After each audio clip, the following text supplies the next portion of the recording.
औज़ु बिल्लाहि मिनश शैतानिर रजीम बिस्मिल्लाहिर रहमानिर रहीम। चेहरे को निखारने का एक नुस्खा।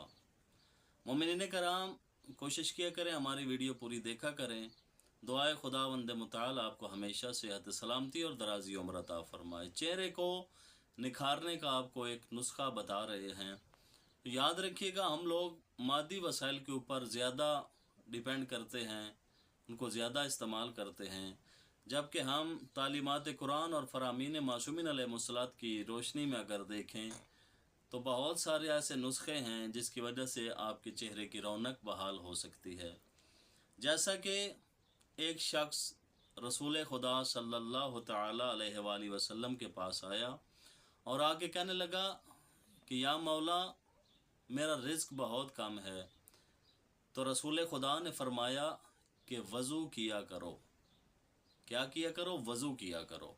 तो याद रखिएगा, ये वज़ू एक ऐसा सुन्नत तरीका है जो रिसालत माब ने फरमाया कि अगर कोई बंदा बावज़ू होकर रहेगा तो उसके रोज़ी और रिज़्क में भी इजाफ़ा होगा और ऐसी जगह से उसको खालिक कायनात रिज़्क अता करेगा जो उसके वहमो गुमान में भी नहीं होगा। हम लोग लाखों और करोड़ों रुपए लगा के अपने चेहरे को मज़ीद बिगाड़ देते हैं, करीमों का इस्तेमाल करते हैं और ऐसी चीज़ों का इस्तेमाल करते हैं कि जिसका मासूमीन अलैहिस्सलातु वस्सलाम के फ़रामीन और कुरान और हदीस में कोई ज़िक्र नहीं है।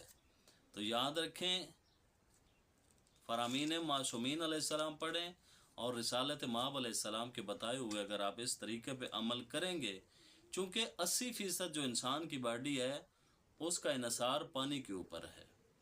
तो याद रखिएगा, जब आप अपने चेहरे को बार बार वज़ू करेंगे, तरोताज़ा रखेंगे, तो यकीनन आपके चेहरे में निखार आएगा और बाइसे सवाब भी है। तो जब आप वज़ू करते हैं तो ये आपका चेहरा जो है ये बार बार तर हो जाता है और आपकी ज़ुबान जो है वो हर वक्त ज़िक्र खुदा में रहती है। तो दुआ करें अल्लाह ताला आपको हमें सबको तक़वा इलाही नसीब फ़रमाए। तक़वा एक बहुत बड़ी नेमत है। मोमिनीन कराम, कोशिश करें तक़वा इख्तियार करें, अपने आप को खुदा और अहले बैत के करीब करें और उनके फ़रामीन पर अमल करें।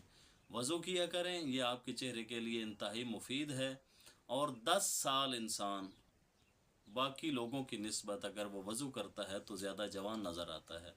अल्लाहुम्मा सल्लि अला मुहम्मद व आले मुहम्मद व अज्जिल फ़रजा मुहम्मद।